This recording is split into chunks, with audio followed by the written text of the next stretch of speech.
cabinet members that gets to meet Obama on a weekly basis and share his views, not just about defense issues, but occasionally as to other issues as well that go outside of his normal range of expertise. And he's also taken on the establishment in Washington, trying to change the way the Pentagon does business in terms of how it awards contracts and the definition of overhead and how these companies get to slip in a lot of extra charges to the government that way. He's also made some controversial decisions in deciding to close a joint command center in Hampton Roads and coming out and saying, we're going to reduce the number of contractors there are in Washington, D.C. doing all this contract work for the Pentagon. That was big. You don't hear about the government ever downsizing or reducing. And in fact, the Pentagon you think of as sort of the holy grail in that respect. You don't ever see changes there. But he's changing the mindset there, or he tries to change the mindset there, which is we're not just going to throw money at every problem we have. We're not going to deal with it just with having an enormous budget. He wants to have this streamlined way of doing things. And right now, that government space is bloated, and he's trying to get rid of it. But I also think that things aren't going necessarily very well in Afghanistan right now. This has become President Obama's Vietnam. That's what they're calling it now. And how do you exit? How do you exit neatly and leave behind an infrastructure that's self-supporting?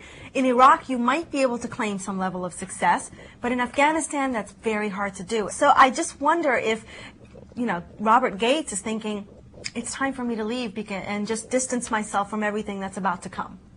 Well, maybe some of that's true, but he knows if history's any guide, he can't distance himself from these two wars. They're going to stick with him. Vietnam stuck with McNamara. And, look at how we feel about Rumsfeld now. So this war is going to stick with him, like it or not. But he's also talked about recently the change in focus on the war and changing from saying we can actually win this war to shifting the focus to strengthening Afghanistan's own security forces so they can somehow repel this resistance that keeps on cropping up year and year again. It just goes to show you that, whenever you underestimate a country, they will surprise you. They'll surprise you because at the end of the day, they don't want anybody occupying their land. People are emotional, they're passionate about their homeland, and when you are there longer than your interest, or in their minds, if you're there longer than the purpose that you were there to serve initially, it's time for you to leave. Immigration continues to be a hotbed topic. Recently, Congress passed a Border Security Act, which authorizes 200 more border security agents and throws hundreds of millions of dollars at border security, increases immigration filing fees. And at the same time, states like Arizona and Virginia have jumped into this immigration debate, trying to pass their own laws to address the immigration issue. So this continues to be a topic that Americans are concerned about, and some members of Congress have stepped forward recently and called for a repeal of the 14th Amendment, which confers citizenship on anybody who is born on United States soil. To me, that's just a scary spiral to go down. I mean, you start questioning people and their birthright when they're born in this country, you will have a very polarized American public. And I just don't think that this has to go there. I mean, this is not about the 14th Amendment. This is about our ability to control that border space and deal with a significant issue. And I understand the Arizona side of the argument in that they're dealing with it. They're on the front lines. To them and their world, it's a problem they have to deal with every single day.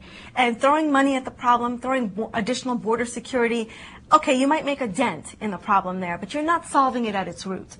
And I get that. But I also don't think that the way you handle it is by questioning people and their daily lives and in their existence. You're inducing fear. People won't be driving out anymore. You have to carry your passport with you everywhere you go to justify your existence in this country. There's something to me fundamentally wrong about that. And what it is it's the path of fear versus the path of fixing the problem. And I'm glad personally that the courts took the action to block the Arizona rule as it was going to go down. I think that was the right thing to do. I think the federal government was right to step into that space. I don't agree that this is a state problem. I think this is a federal problem. And why Virginia decided to get into this, I have no idea. We do not have a large border that we're sharing with anybody in the state of Virginia. I just think that was a political stunt, to be honest with you. Well, I've got to believe that Ken Cuccinelli has his eyes in the governor's seat in the future. I mean, that's why he's jumping into health care and immigration and all these national-type debates the way he's doing it. But you hit the nail on the head in that we can't keep going forward with these piecemeal fixes and this patchwork way of dealing with the immigration issue. You've got to address the problem comprehensively, because the problem's there for a number of reasons. I mean, we could talk all morning about why there's an immigration problem, why there are undocumented. The situation in Mexico is just very hard for the people living there. You know, you've got drug cartels, you've got violence. People want to leave. They want to be able to live a better life. And, you know, if you are living in their shoes, you might very well be tempted to run the border, because you're ultimately trying to make a life better for your kids, and you can't right now. And incidentally, I'll throw this little plug out there. My wife, Sonal Verma, was actually on C-SPAN earlier this week addressing these very topics about citizenship and the 14th Amendment. So I invite our viewers to go check that out on cspan.org. Well, you know, she certainly is qualified to discuss all of this. But I'm curious, I mean, as a lawyer yourself, where's the ideological argument, and where do you see this Arizona law, whether it is ideologically correct or incorrect? I mean, where does this lie on the law front, the judicial front? Well, on the judicial front, the whole premise behind the United States government challenging this law is that it's within our purview to regulate immigration. It's within our purview to deal with the issue. And the states can't do that in a contrary way. When the federal government steps in, the states have to step aside. So that's the issue at its core. Now, what Arizona tried to do was say, okay, well, we're gonna get a law professor on board, and we're gonna find ways that we can chip away at that. And maybe what we're doing is addressing some of these federal type issues, but we're gonna try to say we're not doing it in an obvious way. And that's where the court really stepped in and said, no, we have to put a stop to this. This has to be judicially reviewed before we can allow it to move forward. Well, on a lighter set of notes, this was just a wonderful thing I saw in the Wall Street Journal, folks. Many of you remember the tragedy in Mumbai. It happened on November 26th in 2008. And for those of us, we were in our living rooms enjoying Thanksgiving dinner, watching the tragedy unfold overseas. And of course, the beautiful landmark, the Taj Hotel, was being destroyed by fire and gunfire and everything else. Except, take a look at this, folks. In the Wall Street Journal, the Taj forever has reopened, resplendent.